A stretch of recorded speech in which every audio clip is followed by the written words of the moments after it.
Hey, about to have dinner, but I want to make this video about don't let the bitterness of life let you hate other people. It eats you from the inside out, but it's also there's this generality that when people get hurt, they want to make other people hurt because it makes them feel better temporarily. It focuses them off of their pain and then puts in comparison with their ego the pain of someone else. And it's like, well, at least they're suffering alongside me or worse. And all that ends up doing is just dragging two people down instead of one. So you just end up having a worse situation overall. And that ripples out a little bit into just a negative feedback loop. And you just gotta stay aware. You gotta stay mindful of your emotions. When you find yourself blaming other people and trying to hurt their feelings and harm them and call them names and just make their lives more difficult, you spend all this energy, you waste your time on pursuits that aren't growing you, aren't growing the other person, aren't going to get you what you want, and just it ends up being a loop, a waste of time overall of your life and your energy. See, madness increases stress, anger increases stress, resentment, all these things, these feelings that we hide away from. When you're sad, when you're feeling bad, you get this helpless feeling. You feel helpless and you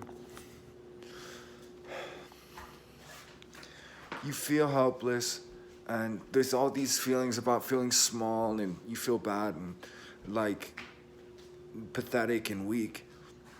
And one way you can easily divert yourself from that is you just start trashing other people. And then you get it by trashing the other people. The benefit is you get a sense of control. It's like, oh, well, I can at least affect this in some way. I might not be able to reach the goals that I want or do what I need to do, but at least I can hurt someone else, and like I have that.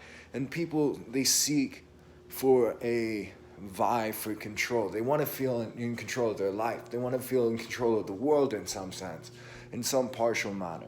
And when you let that need for control consume yourself, you start hating yourself, you start beating yourself up, you get too harsh, which can be important. It can be important to criticize yourself, to self-analyze, but like at some point you're just kicking someone who's down, and you just need to be neutral, or you need to be kind, and you need to be encouraging. It's like, okay, we can do this, we can get back up, we can get through it.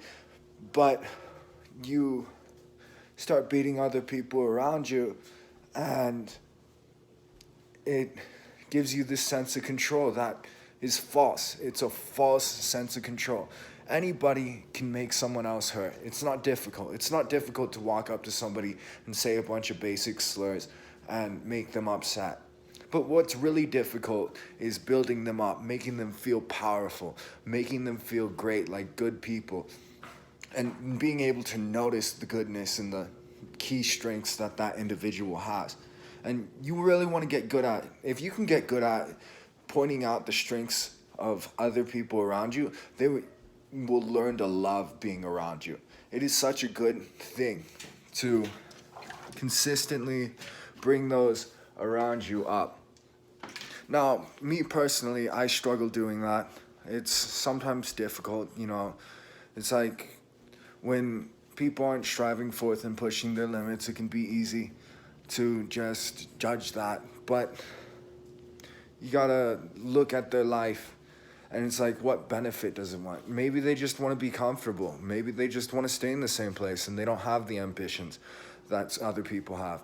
And being without ambition isn't necessarily a bad thing. Like, it's one of the ways to peace. In some sense, there's a wisdom to it. But at the same time, if you sit around, you don't have anything in your life, and there's nothing to strive for, then you just kind of sit around and rot. But it depends on each individual on how they conceptualize their life. But be kind, be dutiful, and build those up around you. Don't tear them down, or at least be neutral.